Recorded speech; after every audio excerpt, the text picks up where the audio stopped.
What Was It? By Fitz James O'Brien. It is, I confess, with considerable diffidence that I approached the strange narrative which I am about to relate. The events which I propose detailing are of so extraordinary a character that I am quite prepared to meet with an unusual amount of incredulity and scorn. I accept all such beforehand. I have, I trust, the literary courage to face unbelief. I have, after mature consideration, resolved to narrate, in as simple and straightforward a manner as I can compass, some facts that passed under my observation in the month of July last, and which, in the annals of the mysteries of physical science, are wholly unparalleled. I live at number 26th Street, in New York. The house is in some respects a curious one. It has enjoyed for the last 2 years the reputation of being haunted. The house is very spacious. A hall of noble size leads to a large spiral staircase winding through its center, while the various apartments are of imposing dimensions.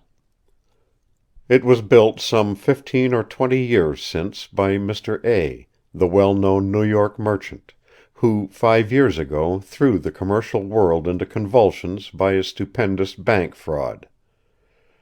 Mr. A., as everyone knows, escaped to Europe, and died not long after, of a broken heart. Almost immediately after the news of his decease reached this country and was verified, the report spread in 26th Street that number N was haunted.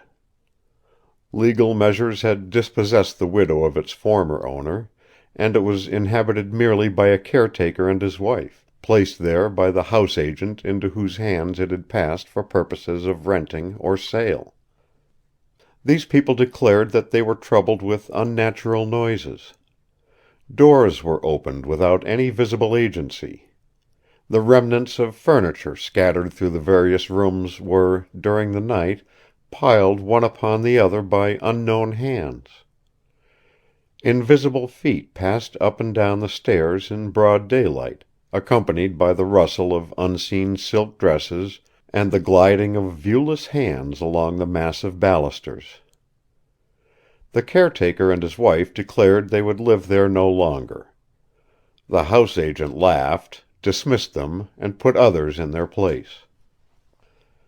The noises and supernatural manifestations continued. The neighborhood caught up the story, and the house remained untenanted for 3 years. Several persons negotiated for it, but somehow, always before the bargain was closed, they heard the unpleasant rumors and declined to treat any further. It was in this state of things that my landlady, who at that time kept a boarding-house in Bleecker Street and who wished to move farther uptown, conceived the bold idea of renting number 26th Street. Happening to have in her house rather a plucky and philosophical set of boarders, she laid her scheme before us, stating candidly everything she had heard respecting the ghostly qualities of the establishment to which she wished to remove us. With the exception of 2 timid persons, a sea captain and a returned Californian, who immediately gave notice that they would leave, all of Mrs. Moffat's guests declared that they would accompany her in her incursion into the abode of spirits. Our removal was effected in the month of May, and we were charmed with our new residence. Of course we had no sooner established ourselves at number N than we began to expect the ghosts. We absolutely awaited their advent with eagerness. Our dinner conversation was supernatural. I found myself a person of immense importance, it having leaked out that I was tolerably well versed in the history of supernaturalism, and had once written a story the foundation of which was a ghost. If a table or wainscot panel happened to warp when we were assembled in the large drawing-room, there was an instant silence, and everyone was prepared for an immediate clanking of chains and a spectral form. After a month of psychological excitement, it was with the utmost dissatisfaction that we were forced to acknowledge that nothing in the remotest degree approaching the supernatural had manifested itself. Things were in this state when an incident took place so awful and inexplicable in its character that my reason fairly reels at the bare memory of the occurrence. It was the 10th of July. After dinner was over I repaired with my friend Dr. Hammond to the garden to smoke my evening pipe. Independent of certain mental sympathies which existed between the doctor and myself, we were linked together by a vice. We both smoked opium. We knew each other's secret and respected it. We enjoyed together that wonderful expansion of thought, that marvelous intensifying of the perceptive faculties, that boundless feeling of existence when we seem to have points of contact with the whole universe; in short, that unimaginable spiritual bliss which I would not surrender for a throne, and which I hope you, reader, will never, never taste. On the evening in question, the 10th of July, the doctor and myself drifted into an unusually metaphysical mood. We lit our large meerschaums, filled with the fine Turkish tobacco, in the core of which burned a little black nut of opium, that, like the nut in the fairy tale, held within its narrow limits wonders beyond the reach of kings. We paced to and fro, conversing. A strange perversity dominated the currents of our thoughts. They would not flow through the sunlit channels into which we strove to divert them. For some unaccountable reason, they constantly diverged into dark and lonesome beds where a continual gloom brooded. It was in vain that, after our old fashion, we flung ourselves on the shores of the East, and talked of its gay bazaars, of the splendors of the time of Haroun, of harems and golden palaces. Black afrits continually arose from the depths of our talk, and expanded, like the one the fisherman released from the copper vessel, until they blotted everything bright from our vision. Insensibly we yielded to the occult force that swayed us, and indulged in gloomy speculation. We had talked some time upon the proneness of the human mind to mysticism, and the almost universal love of the terrible, when Hammond suddenly said to me: "What do you consider to be the greatest element of terror?" The question puzzled me.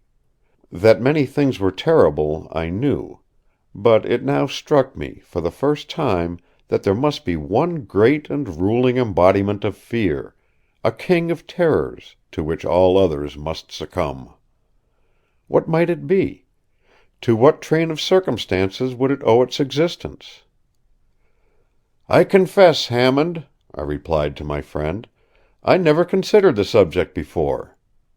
That there must be one something more terrible than any other thing, I feel. I cannot attempt, however, even the most vague definition." "I am somewhat like you, Harry," he answered. "I feel my capacity to experience a terror greater than anything yet conceived by the human mind, something combining in fearful and unnatural amalgamation hitherto supposed incompatible elements. The calling of the voices in Brockden Brown's novel of Wieland is awful. So is the picture of the dweller on the threshold in Bulwer's Zanoni. But," he added, shaking his head gloomily, "there is something more horrible still than these." "Look here, Hammond," I rejoined, "let us drop this kind of talk, for heaven's sake. We shall suffer for it, depend on it." "I don't know what's the matter with me tonight," he replied, "but my brain is running upon all sorts of weird and awful thoughts.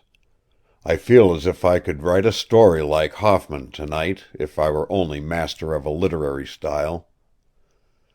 "Well, if we are going to be Hoffmanesque in our talk, I'm off to bed. Opium and nightmares should never be brought together. How sultry it is! Good night, Hammond." "Good night, Harry. Pleasant dreams to you." "To you, gloomy wretch, afrits, ghouls, and enchanters." We parted, and each sought his respective chamber. I undressed quickly and got into bed, taking with me, according to my usual custom, a book over which I generally read myself to sleep. I opened the volume as soon as I had laid my head upon the pillow, and instantly flung it to the other side of the room. It was Goudon's History of Monsters, a curious French work which I had lately imported from Paris, but which, in the state of mind I had then reached, was anything but an agreeable companion. I resolved to go to sleep at once, so, turning down my gas until nothing but a little blue point of light glimmered on the top of the tube, I composed myself to rest. The room was in total darkness. The atom of gas that still remained alight did not illuminate a distance of 3 inches around the burner. I desperately drew my arm across my eyes, as if to shut out even the darkness, and tried to think of nothing.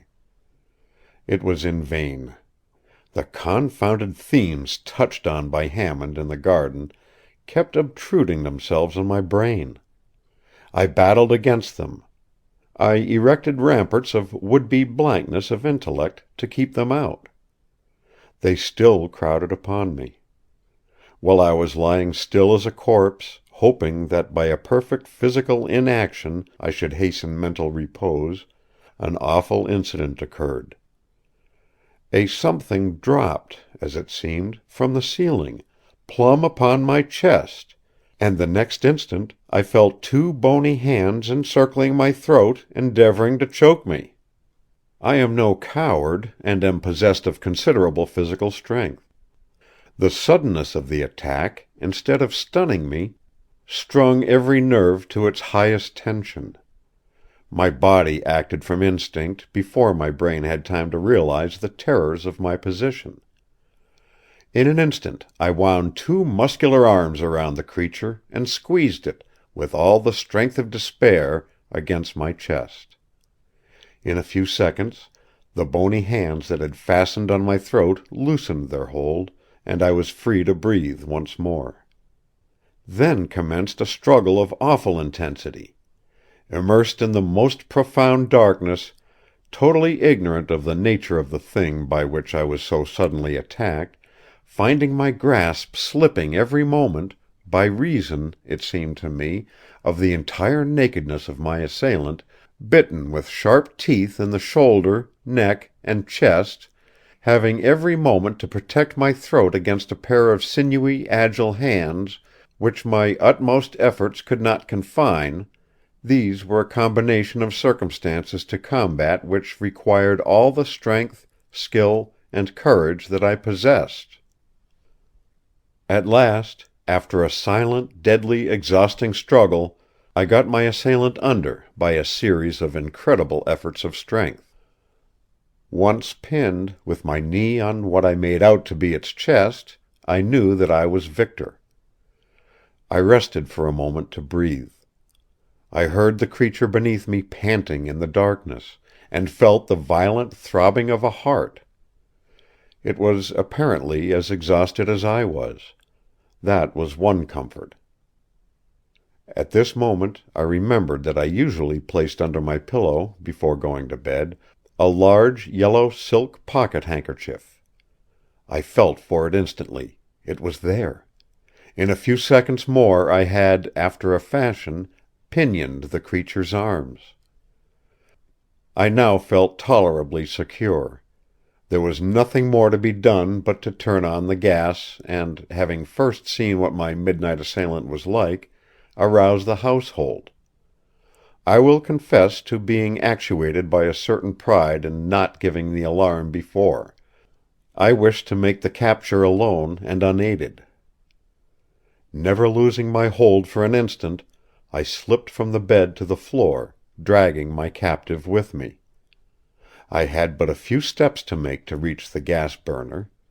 These I made with the greatest caution, holding the creature in a grip like a vice. At last I got within arm's length of the tiny speck of blue light which told me where the gas burner lay. Quick as lightning, I released my grasp with one hand and let on the full flood of light. Then I turned to look at my captive. I cannot even attempt to give any definition of my sensations the instant after I turned on the gas. I suppose I must have shrieked with terror, for in less than a minute afterward my room was crowded with the inmates of the house. I shudder now as I think of that awful moment.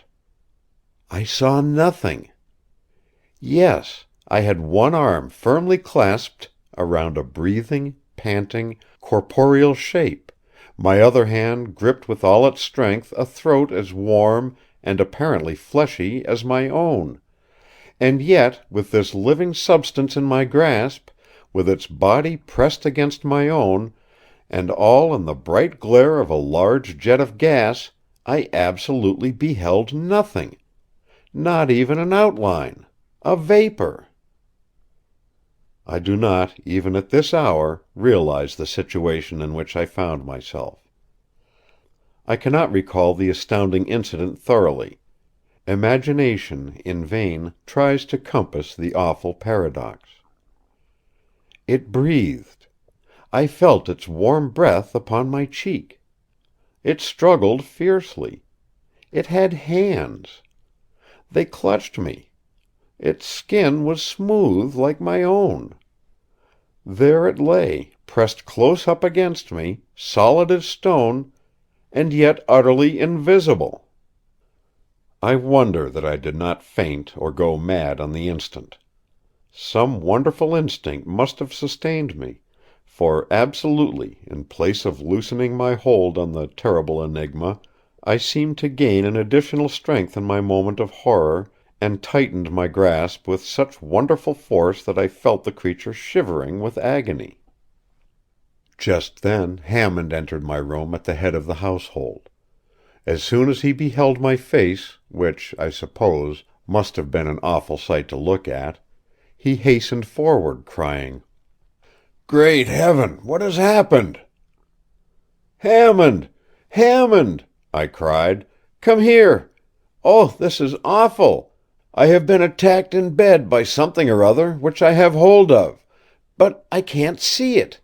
I can't see it!" Hammond, doubtless struck by the unfeigned horror expressed in my countenance, made one or two steps forward with an anxious yet puzzled expression. A very audible titter burst from the remainder of my visitors. This suppressed laughter made me furious. To laugh at a human being in my position! It was the worst species of cruelty. Now I can understand why the appearance of a man struggling violently, as it would seem with an airy nothing, and calling for assistance against a vision, should have appeared ludicrous. Then, so great was my rage against the mocking crowd, that had I the power I would have stricken them dead where they stood. "Hammond! Hammond!" I cried again despairingly.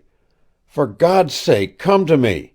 I can hold the thing but a short while longer. It is overpowering me. Help me!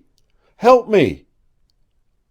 "Harry," whispered Hammond, approaching me, "you have been smoking too much opium." "I swear to you, Hammond, that this is no vision," I answered in the same low tone. "Don't you see how it shakes my whole frame with its struggles? If you don't believe me, convince yourself. Feel it. Touch it." Hammond advanced and laid his hand on the spot I indicated. A wild cry of horror burst from him. He had felt it.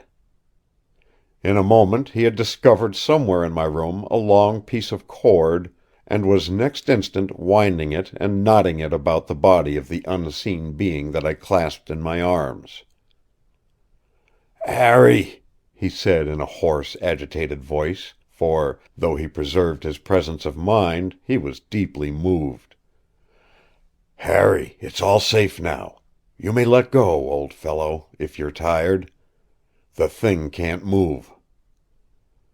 I was utterly exhausted, and I gladly loosed my hold. Hammond stood holding the ends of the cord that bound the invisible twisted round his hand, while, before him, self-supporting as it were, he beheld a rope laced and interlaced and stretching tightly around a vacant space. I never saw a man look so thoroughly stricken with awe. Nevertheless, his face expressed all the courage and determination which I knew him to possess.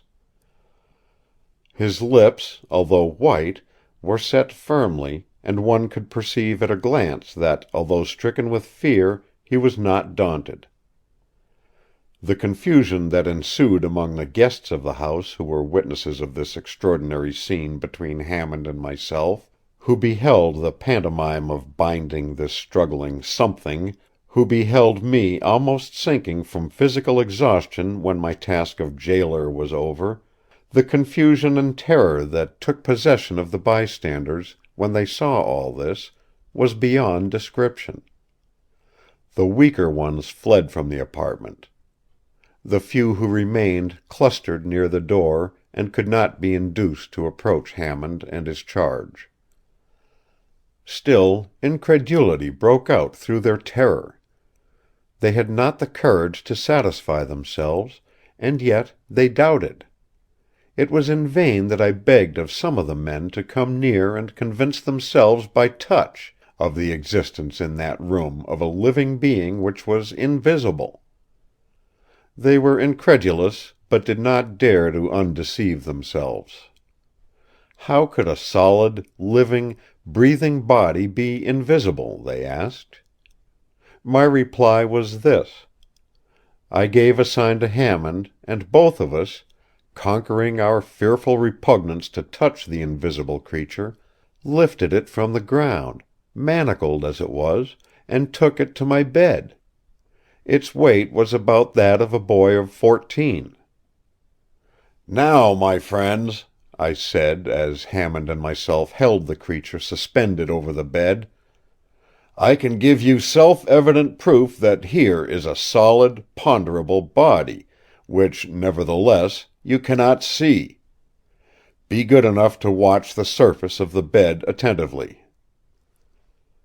I was astonished at my own courage in treating this strange event so calmly, but I had recovered from my first terror, and felt a sort of scientific pride in the affair, which dominated every other feeling. The eyes of the bystanders were immediately fixed on my bed. At a given signal, Hammond and I let the creature fall. There was the dull sound of a heavy body alighting on a soft mass. The timbers of the bed creaked. A deep impression marked itself distinctly on the pillow and on the bed itself. The crowd who witnessed this gave a low cry and rushed from the room. Hammond and I were left alone with our mystery.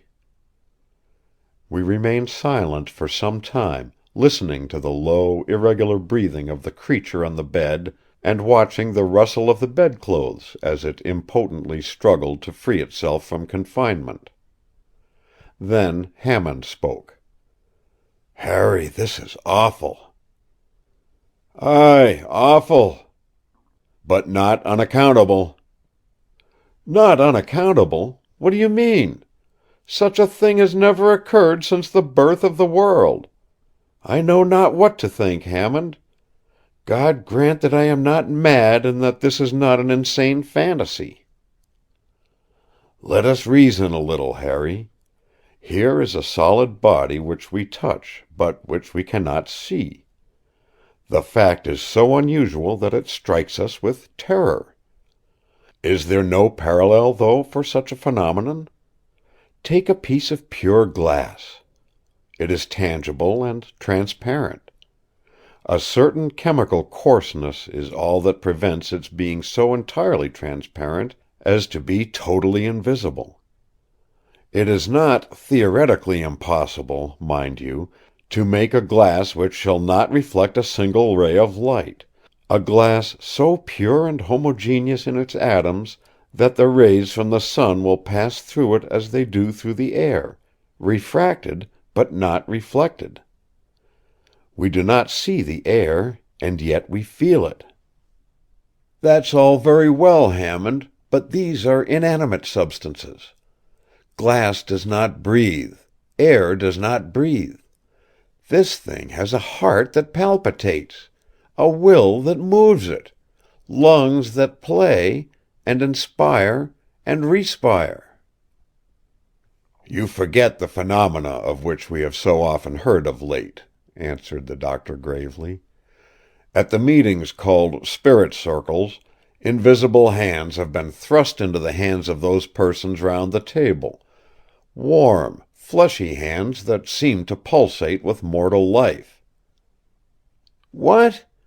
Do you think, then, that this thing is—" "I don't know what it is," was the solemn reply. "But please the gods, I will, with your assistance, thoroughly investigate it." We watched together, smoking many pipes, all night long, by the bedside of the unearthly being that tossed and panted until it was apparently wearied out. Then we learned by the low, regular breathing that it slept. The next morning the house was all astir. The boarders congregated on the landing outside my room, and Hammond and myself were lions.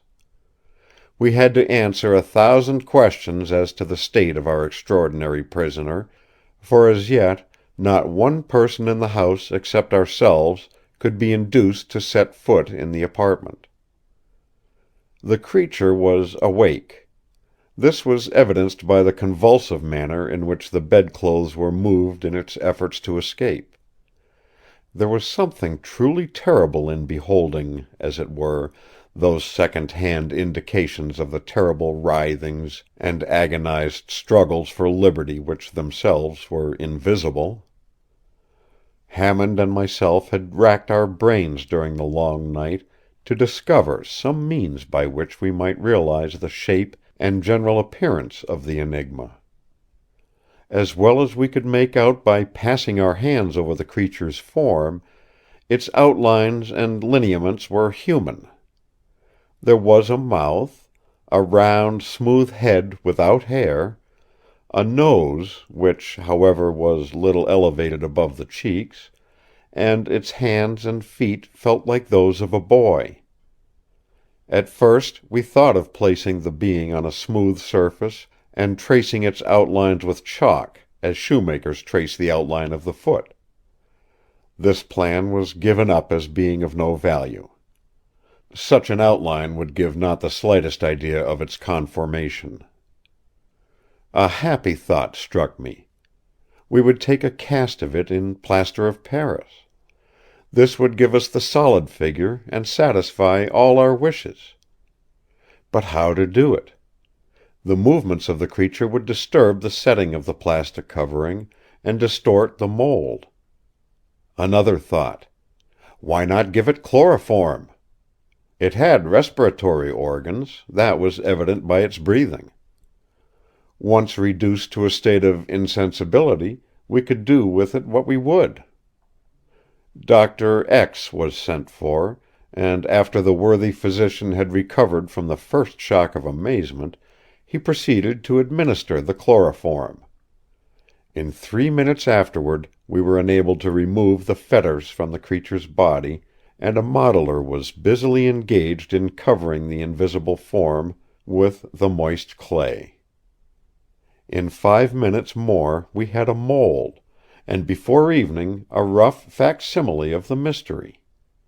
It was shaped like a man, distorted, uncouth, and horrible, but still a man. It was small, not over 4 feet and some inches in height, and its limbs revealed a muscular development that was unparalleled. Its face surpassed in hideousness anything I had ever seen. Gustave Doré, or Callot, or Tony Johannot never conceived anything so horrible. There is a face in one of the latter's illustrations to Un voyage où il vous plaira, which somewhat approaches the countenance of this creature, but does not equal it. It was the physiognomy of what I should fancy a ghoul might be. It looked as if it was capable of feeding on human flesh. Having satisfied our curiosity, and bound everyone in the house to secrecy, it became a question what was to be done with our enigma. It was impossible that we should keep such a horror in our house. It was equally impossible that such an awful being should be let loose upon the world. I confess that I would have gladly voted for the creature's destruction. But who would shoulder the responsibility? Who would undertake the execution of this horrible semblance to a human being? Day after day this question was deliberated gravely. The boarders all left the house. Mrs. Moffat was in despair, and threatened Hammond and myself with all sorts of legal penalties if we did not remove the horror. Our answer was, "We will go if you like, but we decline taking this creature with us.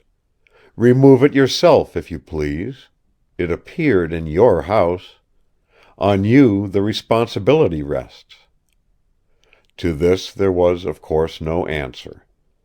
Mrs. Moffat could not obtain for love or money a person who would even approach the mystery.